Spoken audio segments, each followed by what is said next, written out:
So there's two things that you can do.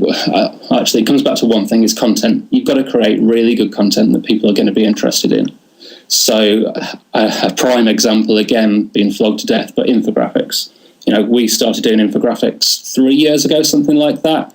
And you put a nice graphic together with some stats that are related to your industry, you do some research, and then you reach out to other sites who would be interested in that and ask them to post to it, and they get a link or put a link back into your site when they embed the infographic.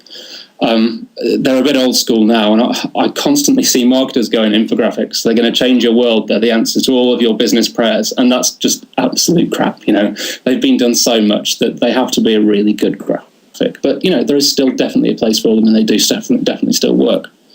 The other thing as well to think about is creating content for your site that people are genuinely going to be interested in. So if you're still just doing 400-word blog posts for the sake of it, then you probably need to stop doing that, because everybody's got a blog now and everybody's writing the 400 to 600 words just because they want to and because they can.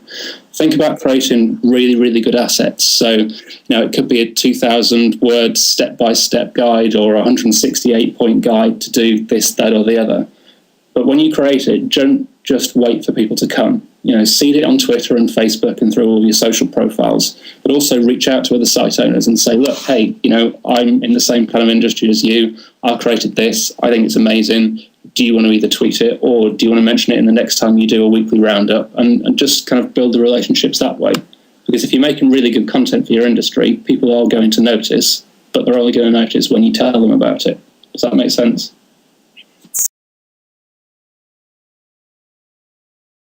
I don't know, you speak to Dino Dogan and he's like, you blog every day and you send it out through Triber.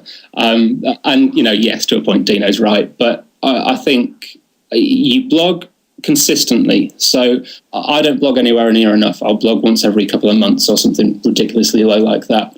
I think if you're making money out of blogging, you need to be blogging every day or every couple of days. For normal people, once a week is probably about right. There's a time and a place for really short, snappy content, and newsletters are a great example there, because me personally, and I guess 90% of the population, don't want to get a newsletter that takes you an hour and a half to read. You want a newsletter that's short, snappy. You can scan through the information that's interesting to you. You might click through to different posts or different articles and so on, but it needs to be easily digestible. And to a point, blog posts are still like that. I like to mix it up. So, it may be that you do the 600-word article about a certain topic when it fits, but then you go off and you do a lengthy piece of content, again, when it fits. You don't just write a certain amount of words because you've been told that you have to.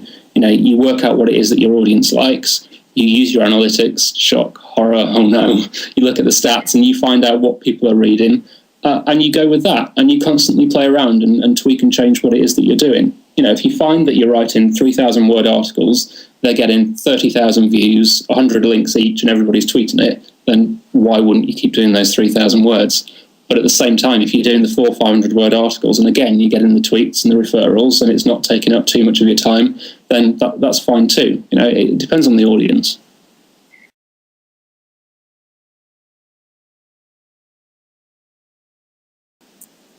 You can find me on Twitter. It's at Matt Beswick, or mattbeswick.co.uk, or hiddenpixel.com, which is going to be relaunched in the next 2 days, maybe. We'll see. Hopefully.